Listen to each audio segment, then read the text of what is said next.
Alex Pereira no es solo un campeón.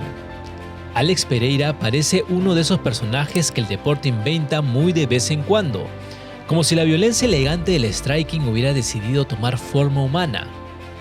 Pero su historia no empezó con focos, cinturones ni entradas épicas.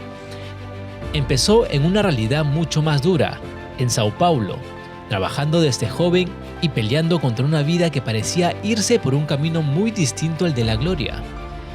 Pereira ha contado que pasó por una etapa fuerte de alcoholismo y que el combate literalmente se convirtió en la salida que le devolvió el control de su vida. Lo curioso es que Alex no entró al mundo de la pelea con la idea de convertirse en una superestrella. Al inicio, pelear fue casi una respuesta de supervivencia, una manera de canalizar rabia, disciplina y energía. En su propio relato recuerda que llegó a competir casi sin preparación formal. Ganó, sintió la emoción de la victoria y al día siguiente terminó destruido físicamente. Incluso se alejó un tiempo, pero cuando volvió ya no era por curiosidad. Volvió porque entendió que pelear podía salvarlo de la vida que llevaba, y ahí empezó a construirse su camino. En ese proceso también apareció una parte clave de su identidad, su apodo, Poatán.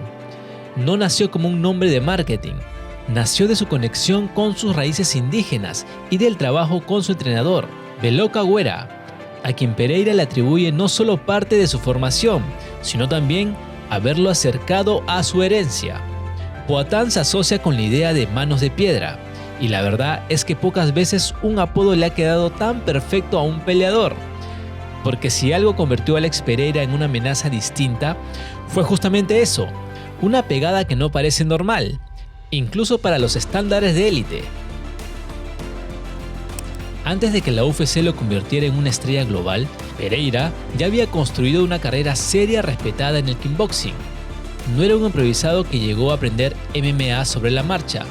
Venía de un mundo donde el striking de alto nivel no perdona errores. Su recorrido en Glory y en la escena internacional lo fue moldeando como un peleador frío, paciente y brutalmente preciso.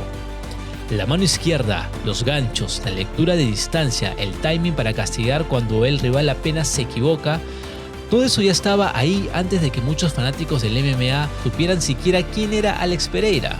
UFC resume esta etapa señalando su largo recorrido en el kickboxing y su reputación como uno de los strikers más peligrosos de su generación.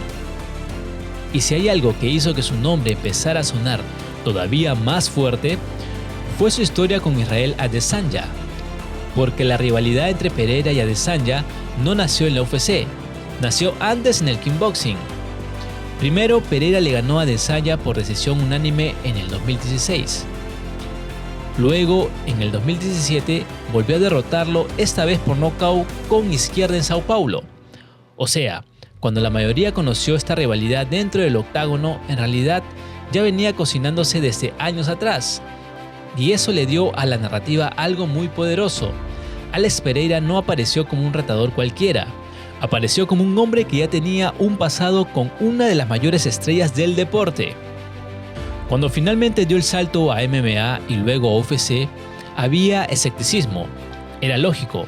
Muchos pensaban, sí, pega duro, pero una cosa es ser leyenda del striking y otra muy distinta, sobrevivir en artes marciales mixtas.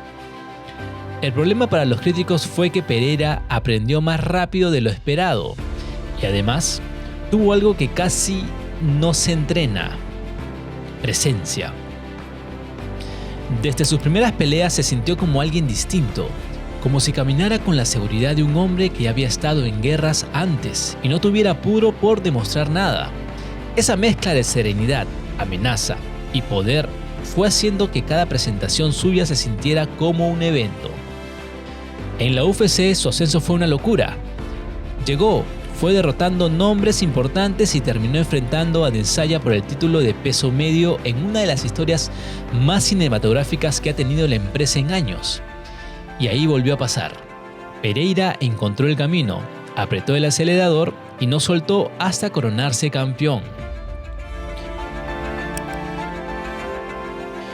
Luego vendría la revancha, donde Adesanya logró noquearlo y equilibrar la historia dentro de las MMA. Pero incluso esta derrota no frenó a Alex. Hizo algo que también pesa muchísimo cuando hablamos de posibles leyendas. Se reinventó. Subió a semipesados, ganó otro cinturón y siguió construyendo la idea de que no era solo un striking temible, sino una figura histórica dentro de la compañía.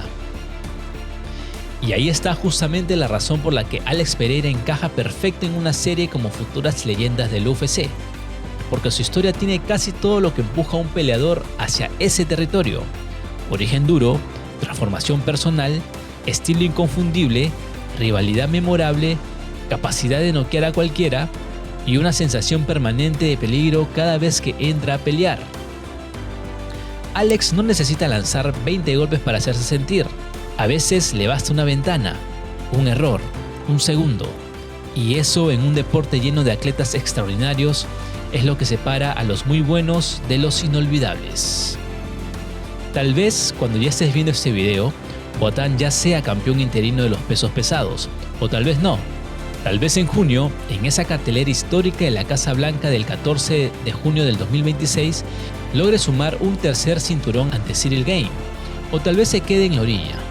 Pero ahí está justamente lo grande de su historia, que su leyenda ya no depende solo de una noche, porque Alex Pereira ya hizo lo más difícil: dejar de ser una amenaza para convertirse en una huella.